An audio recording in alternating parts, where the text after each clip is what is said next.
સૌપ્રથમ વાત કરીશું ઓપરેશન અસુરની તો પોરબંદરની પીડાનો જેતપુરથી પોકાર ઉઠ્યો છે અને ડિસેમ્બર 2024ના બીજા સપ્તાહમાં પોરબંદરથી એક વિશાળ અવાજ જન સમુદાય વચ્ચેથી સામે આવે છે।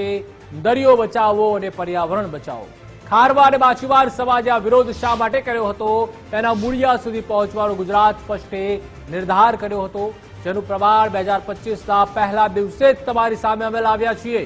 જેનું કેન્દ્ર બિંદુ જેતપુર છે અને આજ જેતપુરમાં અમારા સંવાદદાતાએ ગ્રાઉન્ડ પર ઉતરી જઈને જ્યાંથી કેમિકલ છોડવામાં આવે છે તેનું ના માત્ર રિયાલિટી ચેક કર્યું, બલકે સ્થાનિકોના મંતવ્યો જાણી ડાઇંગ એસોસિએશનના ચેરમેનથી લઈને જીપીસીબીના અધિકારીઓ સાથે પણ સીધો જ સંપર્ક સાધ્યો। માલધારીઓ, સ્થાનિકો, ખેડૂતોમાં તો ભયંકર રોષ તંત્રની લાલિયાવાડી સામે અમને જોવા મળી રહ્યો છે। જોકે બાબુઓ હવામાં વાતો કરતા કેમેરામાં કેદ થયા હતા। ગુજરાત ફર્સ્ટે ડાઇંગ ઉદ્યોગ એસોસિએશનના ચેરમેન સાથે જ્યારે સીધી જ વાત કરી ત્યારે તેમણે પણ સૌથી મોટો ખુલાસો ગુજરાત ફર્સ્ટના કેમેરા સામે કર્યો। તેમનું સ્પષ્ટ કહેવું છે કે અહીં 1475થી વધુ ઉદ્યોગો પૈકી 150 જેટલા કારખાનેદારો તેમના સભ્ય નથી અને જે લોકો સભ્ય નથી તેમના થકી જ પ્રદૂષણ ફેલાવવામાં આવે છે। તકલીફમાં એવું છે કે અમારા ખેતરની અંદર પાણીની લાઈન નાખવામાં આવે અને એ જો ભવિષ્યમાં લીક થાય એટલે અમારી ખેતી બધી જીત પર એમાં 10 વર્ષ સુધી કોઈ બીજ ઉગતું નથી, આ પાણી અડે ત્યાં અને આ લીક થાય જવાબદારી કેટલી? અને અમારા આ ખેતરમાં લાઈન નાખે તો મહિને ભાડું કેટલું દેહો તમે? હાલો અમે કદાચ નાખવા દઈ તો મહિને ભાડું તો માગી લે, અમારી માલિકીની જમીન છે અને જોકે નાખવાની આવતી જ નથી। આવી જવાબદારી કોણ લે કે લીક થાય તો અમે આ કરશું તે કરશું? એમાં કયા કેમિકલ હોય તો કદાચ પાણી લીક થયું તો ખેતરમાં શું તકલીફ પડે કાકા? કોઈ વસ્તુ ઉગે નહીં, સિલિકેટ એમાં આવે કેમિકલ, આખું કેમિકલ વાળું આવે, સિલિકેટ આવે એટલે આખું કાસ્ટિક ભેગું થઈ અને જમીનની રાખ થઈ જાય એટલે કોઈ વસ્તુ એમાં ઉગે જ નહીં। તમારું શું કેવું છે દાદા? આ પાણી પાઇપલાઇન જઈ રહી છે, પાઇપલાઇન વિશે સાહેબ હું તો એ કહીશ કે આખું ડાઇંગ ઉદ્યોગ ખોટાડો છે। આજ વર્ષોથી આ ઉબેણ નદીમાં પાણી આવે છે, એનો કોઈ ઈલાજ કોઈ સરકાર કર્યું નથી કઈ અટાણ લગી। લાઈન લીકેજ થશે તો જવાબદારી કોણ લેશે? અલગ અનેક સવાલો છે તે હાલ ઉત્પન્ન થઈ રહ્યા છે, પરંતુ સૌથી મોટો સવાલ એ ઉત્પન્ન થઈ રહ્યો છે કોઈ પણ ઉદ્યોગ શરૂ થાય તે પહેલા જીપીસીબીની જવાબદારી હોય છે કે પોલ્યુશન કરતા વસ્તુઓ છે તેનો કઈ રીતના।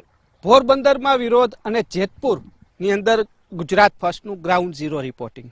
કેમ પોરબંદર વાસીઓ વિરોધ કરી રહ્યા છે? જેતપુરના વિસ્તારમાં ફર્યા, પાદર નદીની હાલત કેવી હતી, ડાઇંગ ઉદ્યોગનું જે કેમિકલ વાળું પાણી છે તે એક સ્થળ ઉપર એકત્ર કરવામાં આવે છે તેની સ્થિતિ શું હતી, ને હવે રબારિકા વિસ્તારમાં આવ્યા છે ને આ દ્રશ્યો જોઈ શકાય છે। સોફરમાંથી અત્યારે ડાયરેક્ટ પાણી નીકળી રહ્યું છે।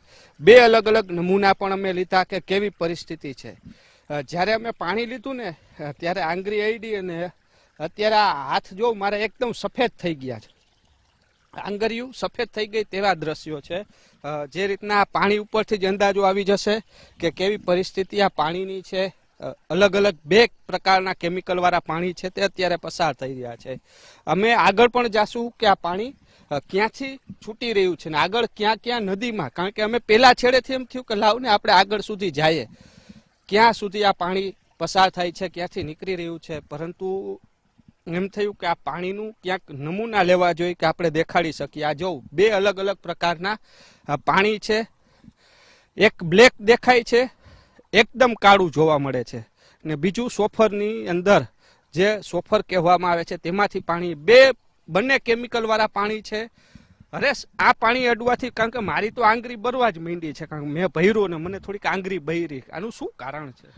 રહીમ, જો ખાસ વાત કરવામાં આવે તો જે સાડી ઉદ્યોગના જે ટેબલ કારખાના છે, જેને કહેવાય છે કે સાડી છાપતા હોય છે, તેનું પાણી હોય એ સીધું નીકળતું હોય છે તો એ નુકસાન નથી કરતું।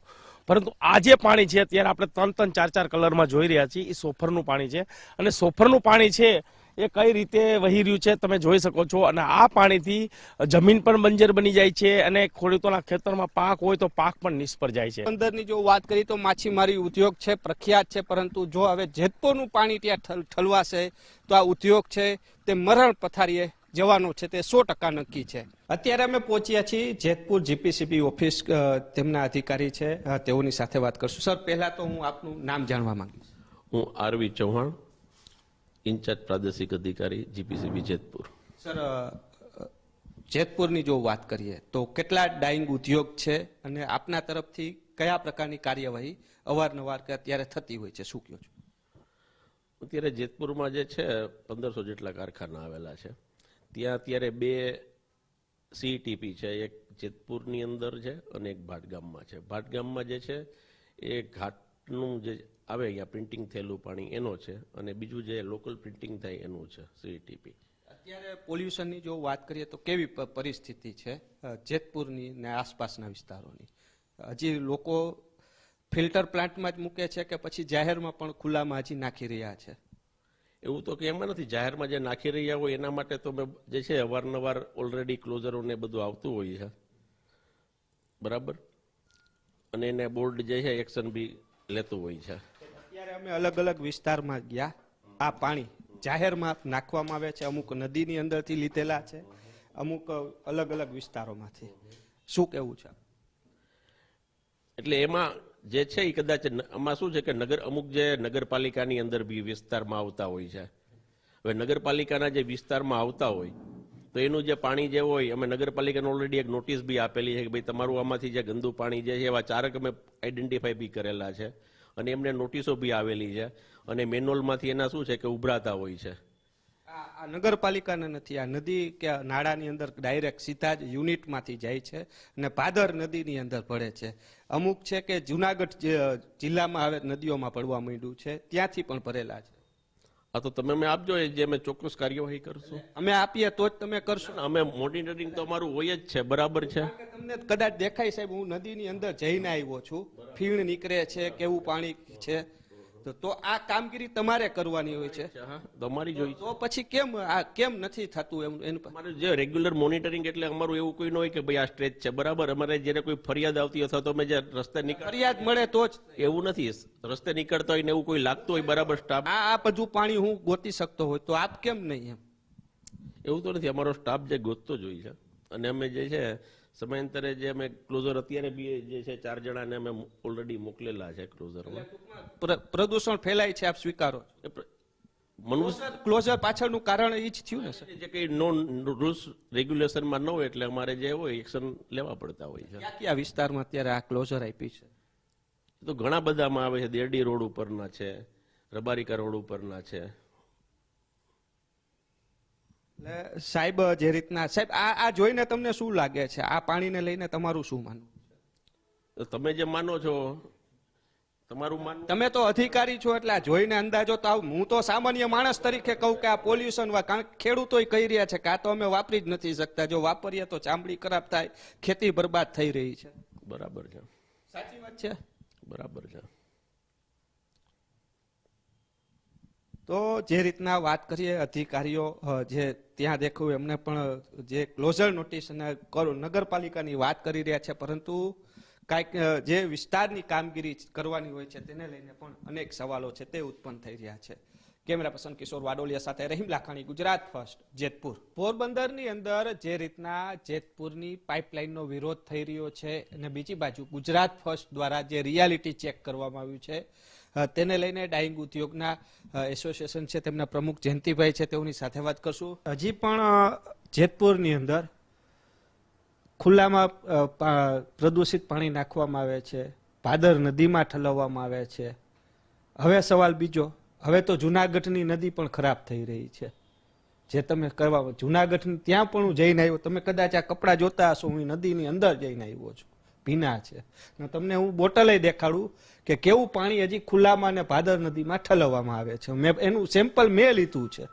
એ જે અમારી પાસે અમારા જો 100-150 કારખાના જે અમારા સભ્યો નથી, જે અમારા પૈસા ભરતા નથી ને અમારા સભ્યો નથી થયા, એવા લોકો ચોરી છુપીથી પાણી નાખતા હોય, એના માટે અમે પણ એના માટે રજૂઆત કરવા માટે તૈયાર છીએ.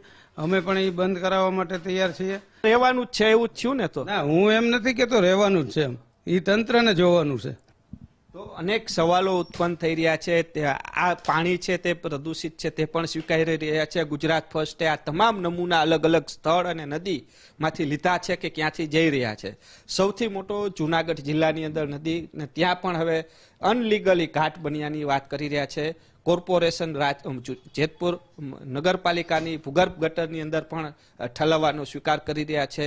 સૌથી મોટો સવાલ છે કે આ પ્રદૂષણ છે તે બંધ ક્યારે થશે. જીપીસીબી સામે પણ એટલા જ સવાલો ઉત્પન્ન થઈ રહ્યા છે. કેમેરા પર્સન કિશોર વાડોલિયા સાથે રહીમ લાખાણી, ગુજરાત ફર્સ્ટ, જેતપુર.